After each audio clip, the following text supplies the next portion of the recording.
Login हो जाने के बाद देखिए आप यहाँ पे जब देखेंगे तो मनी ट्रांसफ़र का एक सिस्टम यहाँ पे दिखाई देगा। इस पर आपको क्लिक कर देना है।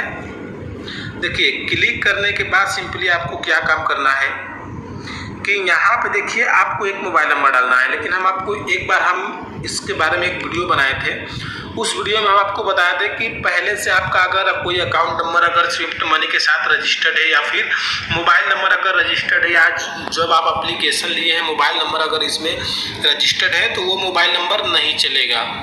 तो इसमें आपको कस्टमर का ही मोबाइल नंबर डालना होता है। तो हम यहाँ पे देखिए कस्टमर का मोबाइल नंबर डाल लेते हैं, जो भी कस्टमर का मोबाइल नंबर है। तो यहाँ पे देखिए मोबाइल नंबर जैसे देखिए हम यहाँ पे डाल लेते हैं, ऑटोमेटिक ये सर्च हो गया और यहाँ पे देखिए कुछ इस प्रकार के इंटरफेस पे ये चला आया है। आप ये जो मोबाइल नंबर यहाँ पे जो डाले हैं ना, इसी मोबाइल नंबर पे एक OTP गया है, तो उस OTP को देखिए आपको यहाँ पे डालना होता है। तो यहाँ पे सिंपली इंटर नाम जिसके अकाउंट में आप पैसा भेजना चाहते हैं उनका डिटेल्स ये मांगेगा। यहाँ पे जहाँ मतलब जिस ग्राहक के अकाउंट में हम पैसा भेज रहे हैं उनका हम नाम यहाँ पे लिख देते हैं और उनका जो सिटी है ये ऑटोमेटिकली यहाँ पे डाला हुआ रहेगा। अगर नहीं भी अगर डाला रहता है तो आप यहाँ पे डाल सकते हैं। और यहाँ पे देखिए यहाँ पे देखिए आज का डेट हो गया और यहाँ पे देखिए आपको मेल या फीमेल आपको जेंडर सिलेक्ट करना है। और यहाँ पे देखिए जो OTP आया है वो OTP भी यहाँ पे आपको डाल देना है। तो देखिए हमारे पास देखिए जो OTP आया है वो OTP हम यहाँ पे डाल देते हैं।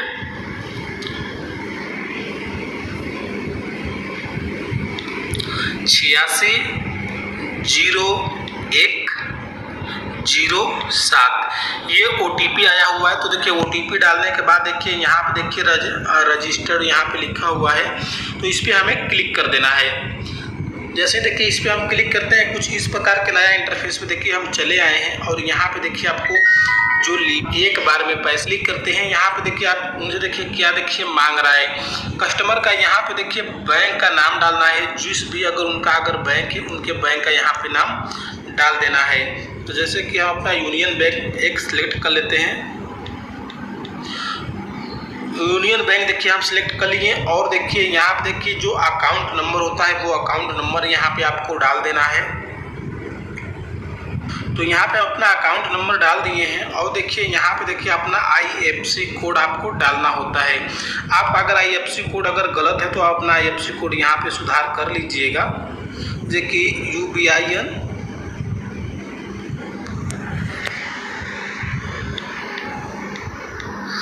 जो हमारा IFSC कोड है वो हम अपना IFSC कोड यहाँ पे डाल लेते हैं। तो ये जो IFSC कोड अपना हम फिर से डाल लेते हैं एक बार। तो यहाँ पे IFSC कोड डाली है और यहाँ पे देखिए आपको सिंपली नाम डालना है, जो भी कस्टमर का जो नाम होता है वो नाम उनका डाल देना है। डालने के बाद देखिए यहाँ पे देखिए इंटर पिन डालना है। जो भी आप रजिस्टर्ड के समय जो आप एक पिन बनाए होंगे वही पिन आपको यहाँ पे डाल देना है।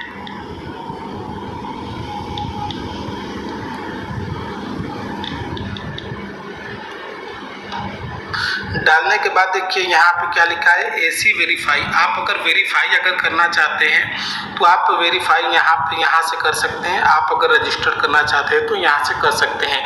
लेकिन आपको हम बता दें कि आपको वेरीफाई अगर कर लेंगे तो आप सर्टिफाइड हो जाएंगे कि अकाउंट उन्हीं का है या किसी और का है। तो हम एक बार वेरीफाई कर लेते हैं, क्योंकि वेरीफाई देखिए यहाँ पे देख सकते हैं आपके सामने IFSC कोड गलत आए तो उसमें आपको सुधार करना है। यहाँ आपको अपना नाम डालना है और यहाँ पे आपको MPIN डालना है। MPIN कैसे डाला जाता है, बहुत सारे लोग उसी में गड़बड़ा जाते हैं, कंफ्यूज हो जाते हैं, नहीं डाल पाते हैं। अगर आप लोगों को अगर MPIN नहीं डालने आता है तो आप लोग हमें कमेंट करो, उसके ऊपर भी हम एक वीडियो बना देंगे। तो यहाँ पे देखिए रजिस्टर्ड वाले पर हम एक बार फिर से क्लिक करते हैं और यहाँ पे देखिए सक्सेसफुल। यहाँ पे आप देख सकते हैं कि इस प्रकार से बेनिफिशियरी यहाँ पे ऐड हो जाते हैं। आप देख सकते हैं कि बेनिफिशियरी जो है यहाँ पे ऐड हो चुका है। तो अब आपको इस प्रकार से देखिए, यहाँ पे आपको एक बात और, यहाँ पे देखिए आपको वेरीफाई भी लिखा हुआ है और यहाँ पे प्रोसीड भी यहाँ पे लिखा गया है। आप अगर चाहे तो यहाँ से वेरीफाई भी कर सकते हैं, डिलीट भी कर सकते हैं।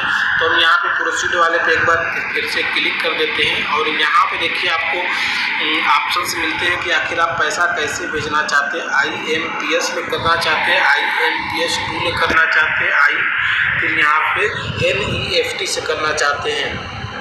यहाँ पे देखिए आपको ये सारे ऑप्शंस मिल जाते हैं। लेकिन आपको बता दें, IMFS से अगर करते हैं तो ये आपका पैसा जो होता है फास्ट ही चला जाता है।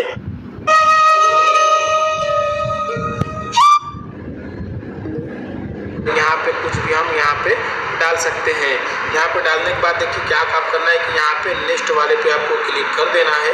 करने से पहले आपको एक बार ध्यान देना है, आपको सारा डिटेल्स यहाँ पे आ जाएगा। आपको एक बार कंफर्म कर लेना है कि जो हम बेनिफिशियरी ऐड किए हैं क्या वो बेनिफिशियरी सही है या फिर गलत है।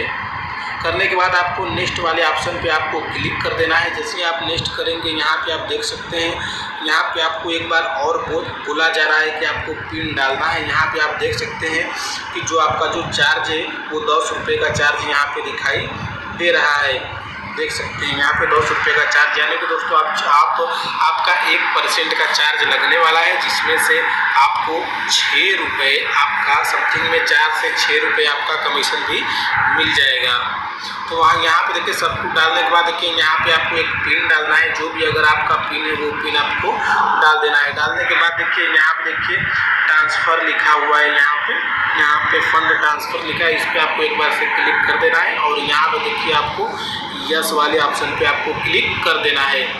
जैसे आप यस वाले ऑप्शन पे क्लिक करते हैं, आप यहीं पे थोड़ा इंतज़ार कीजिए और यहाँ पे देखिए जो पैसा है वो सक्सेसफुल हो चुका है और उनके अकाउंट में ये पैसा चला गया। अब यहाँ से आप देख सकते हैं 600 रुपये देखिए यहाँ पे आप देखेंगे तो 600 रुपये यहाँ पे देखिए सक्सेस दिखा रहा है और यहाँ पे फेल नहीं हुआ है, सक्सेस हुआ है। ठीक है, तो आपको इस प्रकार से आप मनी ट्रांसफ़र आसानी से कर सकते हैं। और जो कस्टमर का जो आप अकाउंट ग्राहक का जो आप अकाउंट नंबर मोबाइल नंबर डालेंगे उस पर SMS भी चला जाता है। यहाँ पे हम इसको डन कर देते हैं और इस प्रकार से हम अपना वो भेज दिए हैं। तो दोस्तों आपको एक बात हम आपको और बता दें कि आप लोग ये सोचते होंगे अगर हमें बेनिफिशियरी अगर डिलीट करना है तो हम बेनिफिशियरी को डिलीट कैसे कर सकते हैं। तो बेनिफिशियरी देखिए डिलीट करने के लिए क्या काम करना है आपको कि यहाँ पे देखेंगे तो डिलीट का एक ऑप्शन है, यहीं पे आप अगर क्लिक करेंगे तो बेनिफिशियरी देखिए डिलीट वाले पे क्लिक करते हैं। यहाँ पे देखिए डिलीट वाले पे क्लिक करने से पहले आपको MPIN डालना होता है। वाले पे क्लिक करने से पहले आपको MPIN डालना होता है। तो जो भी आपका MPIN है वो डाल सकते हैं और यहाँ पे डिलीट वाले पे क्लिक करेंगे, बेनिफिशियरी डिलीट हो चुका है। वीडियो के थंबनेल के तौर पे हमने आपको पूरी कंप्लीट जानकारी दिया। आपको मन में अगर कोई भी अगर क्वेश्चन होता है या सवाल होता है तो आप हमारे डिस्क्रिप्शन बॉक्स में आप हमसे पूछ सकते हैं, हम उसका जल्द से जल्द देने की कोशिश करेंगे। आप हमारे वीडियो को लाइक कर दीजिए, चैनल को सब्सक्राइब कर दीजिए, साथ में बेल आइकन को भी जरूर से दबाइए। तो मिलते हैं किसी नेक्स्ट वीडियो में, तब तक के लिए जय हिंद, जय भारत।